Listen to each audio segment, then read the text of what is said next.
What's good, y'all? Today we're talking about Noah Syndergaard, starting pitcher from the Los Angeles Angels, turning 30 on August 29th. His contract expires at the end of the season. He's currently on a $21 million contract this year, and by the numbers, 15 games started, 80 innings pitched. He's 5-8 with a 3.83 ERA, 1.21 WHIP, 64 strikeouts, 4.07 FIP, 244 batting average against, and a .9 WAR. Nothing too crazy, but also that keeps you in ball games, and you'll take those numbers any day of the week when you have Falter, who did look good in his last start, but a guy who you need to upgrade from for the last couple months of the season. 94-mile-an-hour fastball and sinker from Syndergaard, and also mixes in an 88-mile-an-hour changeup, 84-mile-an-hour slider, and a 76-mile-an-hour curveball. He's pitching to contact more these days.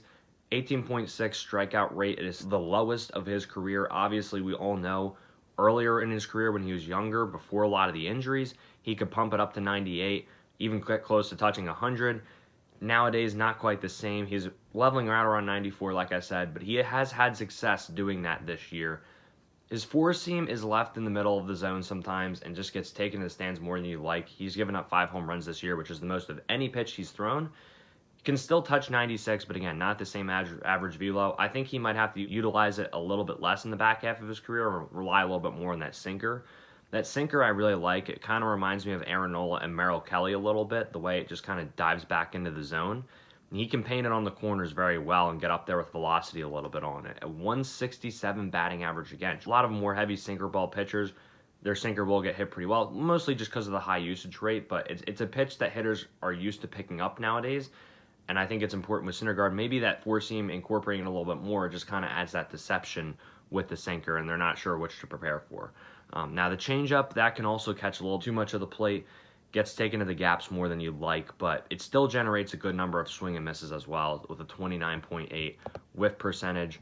It does have a 333 batting average against, so it's something we need to see improve. 7 doubles against this year, but like I said, swing and miss percentage is up, and it's the most strikeouts of any pitch he throws with 16 strikeouts. So pros and cons with that pitch. Slider, that's been a plus secondary pitch for him. It hangs every once in a while, but generally it gets good bite, and hitters are only hitting 200 against it this year. And then as far as the curveball goes, that is his least used pitch. He only uses it around 9.5% of the time. And we talked about this with Zach Eflin. He doesn't use the curveball a ton. Zach Eflin doesn't have great control of it.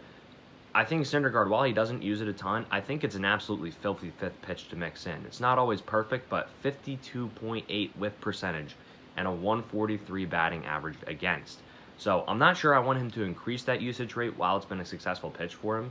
I think that's what makes it so great, is that you think you're getting a sinker, slider, or changeup, and then the curveball comes out of nowhere. I think that deception and just the fact that he's unpredictable with it, it's going to help him tremendously down the road. In terms of walks, he doesn't give out many free passes, just 21 walks over 80 innings. That walk rate comes out to around 2.48. It's never been over 2.5 in his career. Obviously, he's had injuries that have prevented him from pitching some years, but still very impressive. He's not a guy who's going to just put free runners on base. And he's been really dependable this year, guys. In most starts, he's going at least 5 innings with 2 runs or less, and when he's going 7 innings, it's usually 3 runs. So you're getting a lot of quality starts from him right now. And even when they're not quality starts per se, when he only goes 5 innings, they're not quality starts by definition, but I would say he's put in a lot of quality starts this year. He has had 4 starts under 5 innings out of 15 total.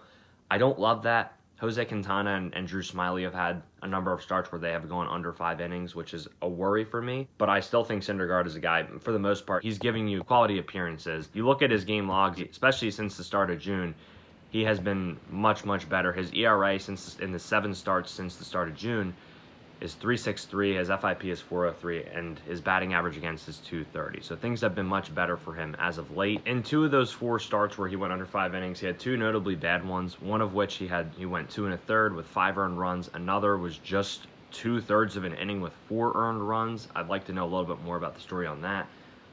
The encouraging thing is, outside of that, he has been very, very good, and both of those starts came in May. As I mentioned, since the start of June, he has been much, much better. Overall, I think he would help the Phillies. He's reportedly a guy who they've been scouting.